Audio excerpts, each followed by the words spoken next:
আপনাদের সকলকে নমস্কার। আলোচনার বিষয়বস্তু কি? পশ্চিমবঙ্গে বিজেপির ঘুরে দাঁড়াবার উপায় কি?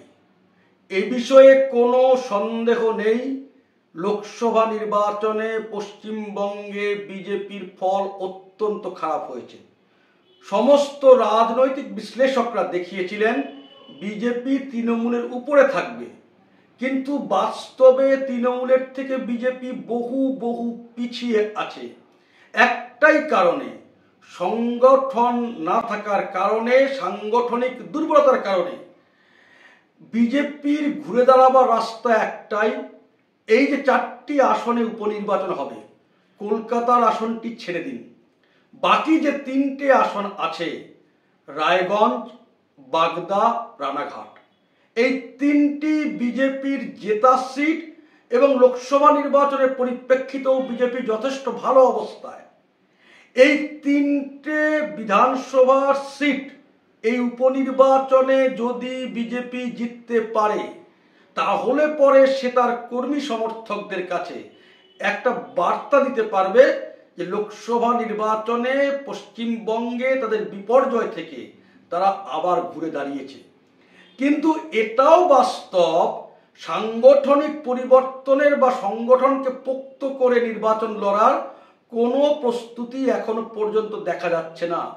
বরঞ্চ বিক্ষুব্ধ বিজেপিরা নির্দল প্রার্থী দিচ্ছে, এইরকম খবর ছড়িয়ে আছে। দলের মধ্যে যথেষ্ট গোষ্ঠী দ্বন্দ্ব রয়েছে, এতে কিন্তু ফল ভালো করা মুশকিল। কিন্তু বিজেপিকে আপ্রাণ চেষ্টা করা উচিত এবং 2024-এর লোকসভা নিরিখে অভিজ্ঞতাকে সম্বল করে সেই অভিজ্ঞতার আলোকে সংগঠনকে সাজিয়ে পুরো দমে ঝাঁপিয়ে পড়া উচিত এই 3টি উপনির্বাচনের সিটকে কেন্দ্র করে। যদি এই 3টি সিট, রায়গঞ্জ, বাগদা, রানাঘাট, বিজেপি জিততে পারে, একটু ভালো ব্যবধানে জিততে পারে, তাহলে কিন্তু বিজেপি কর্মীদের মনোবল আবার ফিরে আসবে, আবার কিন্তু সমর্থকদের মধ্যে একটা আশার সঞ্চার হবে।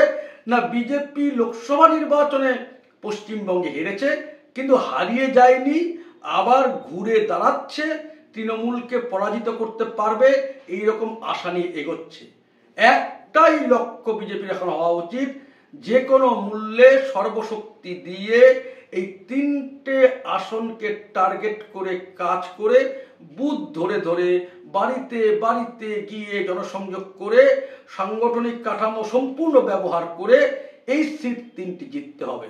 না হলে কিন্তু বিজেপি কর্মী সমর্থকদের মধ্যে আশা ফিরবে না।